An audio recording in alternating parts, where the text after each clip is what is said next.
Hey, football fans, welcome back to another episode of Lions Latest, the show where we like to gather around and talk about the greatest team in the NFL, the Detroit Lions. I'm your host, Bryan Hanes, as always. Today we have some updates to get into and a rumor I want to talk about, so let's just jump straight into the video. Starting off, we are talking about Zadarius Smith. Is it time to go all out for him? Well, Matthew Judon, someone we've discussed on this channel multiple times, someone who I'm very big on, has just signed with the Miami Dolphins. To add insult to injury after the preseason loss, Matthew Judon, someone sought out by the Detroit Lions front office, has decided to go with Miami here. Happy for him, all the praise in the world to Matthew Judon, but that really sucks for us in our situation right now with defensive end. So I think it's time we put all our chips here on Smith. I think that's a comfortable decision, and he wants to be here. First and foremost, he's expressed how much he wants to be here. He's grown to like Detroit. The fans really embraced him when he came in, and it sounds like he wants to be here. And I think also with where he's at right now, still being a free agent and kind of getting up in age, we can make a really comfortable one-year deal with him to make him want to stay. I think with Zadarius Smith, the thing right now is keeping him year to year, just signing 1 year, 1 year, 1 year until we find that kind of guy to go next to Hutch, right? So how do we make this happen? Well, I think Davenport does look good. Don't get me wrong. I saw him in practice. We know what he can do when he is healthy. Do we bank everything on him staying healthy for the entire season?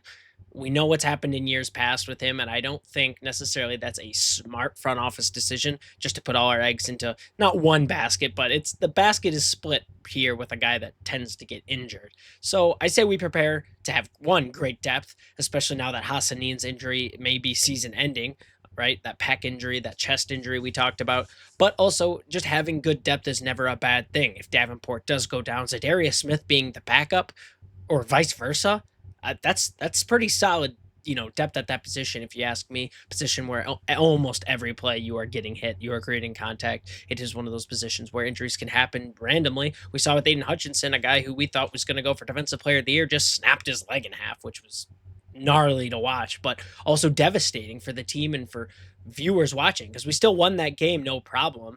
But we knew what it meant. We knew what it meant losing a guy like that. And so if we had to lose a guy like Davenport, which again, it would just be a eye roll, like here we go again deal. If Zadarius were to step in, that would make the blow a lot less terrible, you know what I'm saying? And then Zadarius Smith as well. Let's look at his stats. When we did have him for that little amount of time, he had 12 combined tackles, 5 assisted, and 4 sacks. He had a pretty good stat record with us. He, in his whole entire career, he's had 16 pass deflections and 69 sacks. So he's got quite the resume, right? With his best season being in 2019 with the Packers, he recorded 55 combined tackles, 14 assisted tackles, 35 would be insane. 13 and a half sacks, right?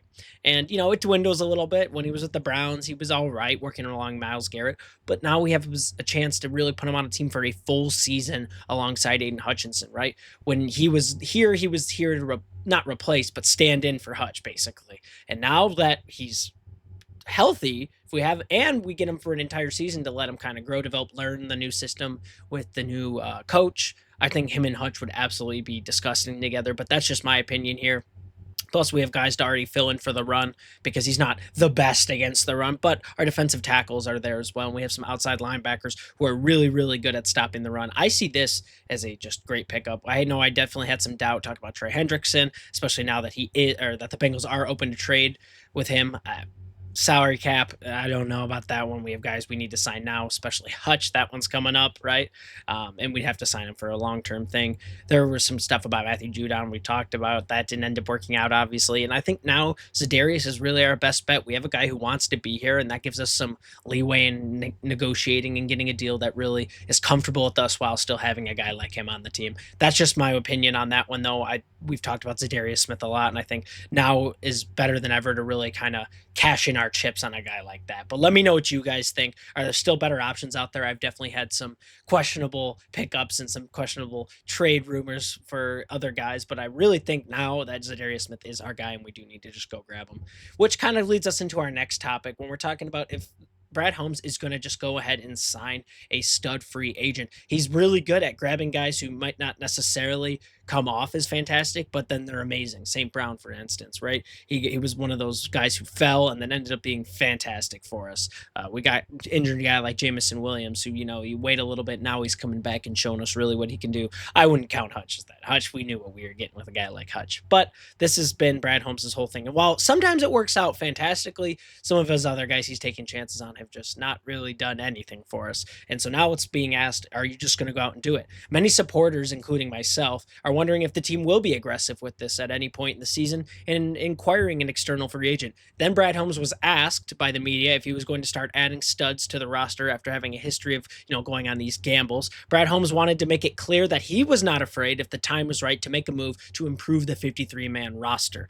He said, we're always staying open-minded. We're always going to do the best thing for our organization. But that was me and Dan's vision and plan from the get-go to build through the draft, said Holmes. He said, like you said, these guys here that are coming up next, and that is why we have been able to stay consistent and build through the draft. But no, we're not scared. There's always time to strike. And if the time comes, we have never and have ever shown the time where we've been really scared to do something or make a move. But there's always going to be calculated, and it's always going to be a little strategy behind it, right? Talking obviously about salary cap, the plan for the team, fitting the role on the team, right? Because they've talked a lot about, talent is really good, but there's a fit for this Lions team, which I like. I like that the culture has changed. I like that the culture is very important to us because that's how you build a better team from the shambles of whatever was there before, right? But at some point, you do kind of have to look and say, all right, maybe he's not the perfect fit, but he's so good at his job and he doesn't create problems in the locker room. We just go ahead and grab a guy like that. I do see, though, where he's at with salary cap and making sure that we pay the guys and give the flowers to guys who we already have who more than deserve it, right? But I definitely think it's going to be something we have to look at. When the reporter Adams hinted that a player with back-to-back seasons has had 17 or more sacks was available, hinting at the Bengals, Holmes reiterated what he's been sharing publicly. Detroit's organization is quite confident in Aiden Hutchinson and they view him as one of the top defensive ends in the NFL. So it's not like we're looking for a guy to make plays on defensive end already. We have a guy. Holmes noted sacks are good, but we have a pretty good one now. Absolutely. Then, that's absolutely true. But it's always good to have another guy, right?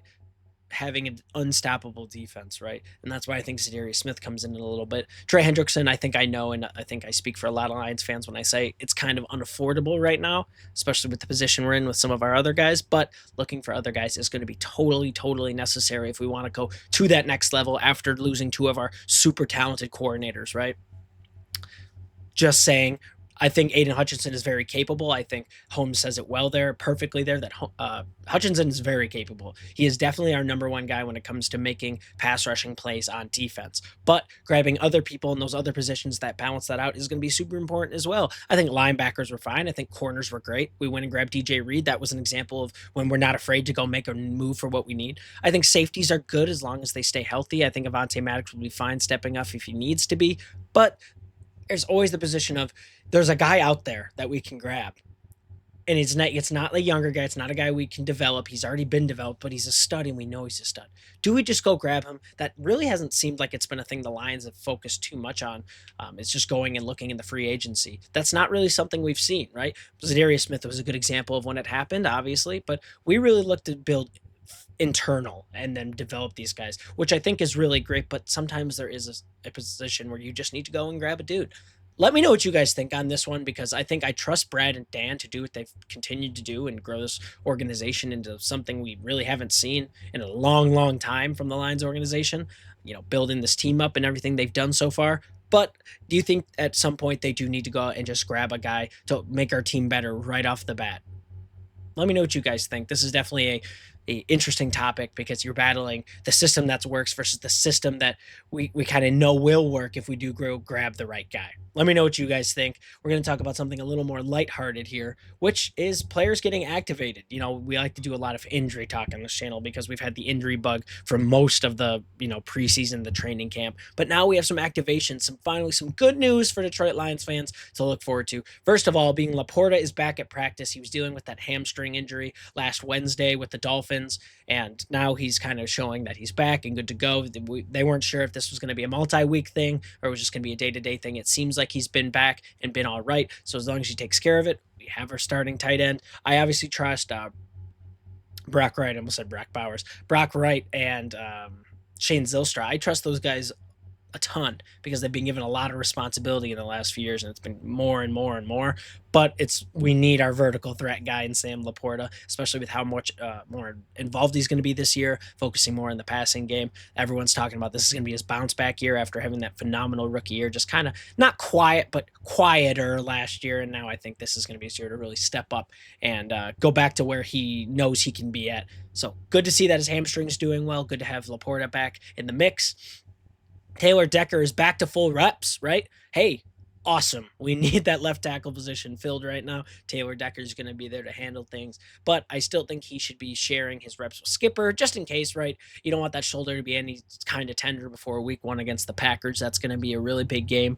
It's going to really set the tone for what kind of season this team's going to have, and I think we need all our guys to be 100% ready to go. So hopefully he's still sharing reps with Skipper, who might have to play a big role this season if one of our older linemen do have to go out and tackle. Not Penny Sewell's not. I was just really talking about Decker, but it'd be really important to make sure he's ready to go as well, because Skipper in his own right and respect is a good tackle, and we need him to be ready to go as well. So that's really cool. Good to know that our guy is back there. And then finally, Mekhi Wingo is off the PUP list. Yep, one of our defensive tackles has been activated from not able to play, so he should be getting back into the mix pretty soon. That's good depth at defensive tackle, a position that we need right now until Lee McNeil is back. Not much to say about that other than I'm excited to see what he can do, right? He's been injured for most of his NFL career, but in college, he has some stats to put up. At Missouri, he was able to put up 16 solo tackles, 17 assisted tackles. At the combine, he had a 33 or combined 33, 2 tackles for loss, 1 sack, and an interception for 40 yards. At LSU for 2 years, though, let's see what he really did. This is where he shined, was at LSU. He had 36 solo tackles, 35 assisted for 71 combined tackles, 11 tackles for loss, 7.5 sacks, no interceptions, though. That was just a nice little sprinkle on top for his year at Missouri. So I'm really excited. This guy has potential. This guy has a tall ceiling. And I think with our new coordinator and Kelvin Shepard will be really good in order to develop this guy as maybe a really good backup piece in the future. I'm really excited to know we have a guy with potential in our backup spot. Obviously, there's going to be room for error, and if he does go in, and I'm sure there will be some flags, I'm sure there will be some issues, but that's the big thing with younger guys, is just making sure we build them up. That's really cool to see. I'm excited to get a guy like that off the PUP list and hopefully get some better depth at that position. Well, let me know what you guys think. What's your favorite part about this? Obviously, Laporta being back is fantastic, but I think Wingo is definitely a guy to keep your eyes on. And then our fourth and final topic of today, talking about your comments. I like to do this one when I see some really good ones. Once I get 3 ones I really like and I want to discuss, we go straight into it. So let's start off with Brent DeWitt. Brent DeWitt says, happy to eat a crow on my original Allen take because it looks like we have a serviceable backup. Biggest surprise of the game for me was at least 3 times I was asking, who the heck is this Allen George? That kid popped for sure. Yeah, no, I agree. Oh, sorry, hit the mic there. So Brent DeWitt, I totally agree with you here. We talked about in our last episode how we might need a guy to come in who's, a little more reliable. But that's not to say that Kyle Allen didn't have a great game. And if we don't go and grab another backup quarterback, I don't necessarily have all the faith in Allen, but he's definitely shown he can move down the field and handle the ball pretty well. And he knows how to put the ball into his playmaker's hands with Tesla. So not mad at all. Was really excited to see he was doing good, especially after some really big questions on if he was going to be the guy or not. But yeah, Brent DeWitt, I agree with you on this one. I changed my mind with him as well. He ended up going and being crazy. My original take was that he was going to show us a little more than we expected, and he has been. So I was happy to know that I wasn't totally wrong on that one. But yeah, I agree with you there. Thank you, Brent DeWitt. I appreciate it. Secondly, we got Sieves24 saying, just football drama and frustration for sure. Stay out of trouble, JMO, for real. Yeah, that's just going to the little fight he had. After looking at it a little more, it seemed like it was just kind of that real competitiveness. And we know JMO to be a guy who's kind of surrounded himself in controversy in the past, but I think he knows, especially now more than ever, since he has such a big role on this team now, he's got to stay out of trouble and stay out of the news in the bad ways, right? I think, like you said, this is probably just some drama on the field, and we won't have to worry about it too much, but knock on wood always for JMO. We need him on the field this year. He's going to be a big part of this offense. Thank you so much for your comment, Eves24. I totally agree with you. Hopefully it stays that way. And then finally, Superman24, longtime commenter, says the comparisons between Gibbs and Berry are spot on as far as stats and elusiveness. They have similar total yards as well, touchdowns and touches after the first 2 years in the league. They're both elusive in their own way, but I like to know one thing: Gibbs will never be caught behind, which Berry routinely did. And I think that does speak to how the team was at the time. Berry was just always having to do more in the backfield. Amon-Ra is and will be much better player than Tate. But I can see where you're coming from as far as size and the ability to get open. Tate was never considered a top 5 to 10 receiver in the game. Lomas and Penny are comparable, but I think Penny is going to be better. I agree with that. He's on pace for being a Hall of Fame already until he moves over to the left side. He will really dominate. Packers are going to be tough games as always. Giants are trash. The Lions should hang 30 on them. Still a tough schedule. I'm going 10-7 and 11-16. My opinion could change though, but for now, that is what it is. I like your take here. I think obviously there's time to see where the Lions will go in that early season showing. We'll see where our record is going to be farther down the line when we have to battle moving quarterbacks. And yeah, I like your take with the players. I think those are absolutely comparable. Tate obviously isn't going to be, or Amon-Ra will be better than Tate, but the comparisons, you saw them there. So thank you for your comments, guys. Absolutely loved reading these ones. I do appreciate everything you say. We are out of time here today on Lions Latest. Make sure you guys like, comment, and subscribe. If you made it to this point in the video, tell me what you think about the signing on the free agent stuff. Do you think we continue to do what we do, or is it time to make a big play and make a splash on a player who we know can make plays? But thank you guys so much. Enjoy the rest of your day, and I will see you in the next video.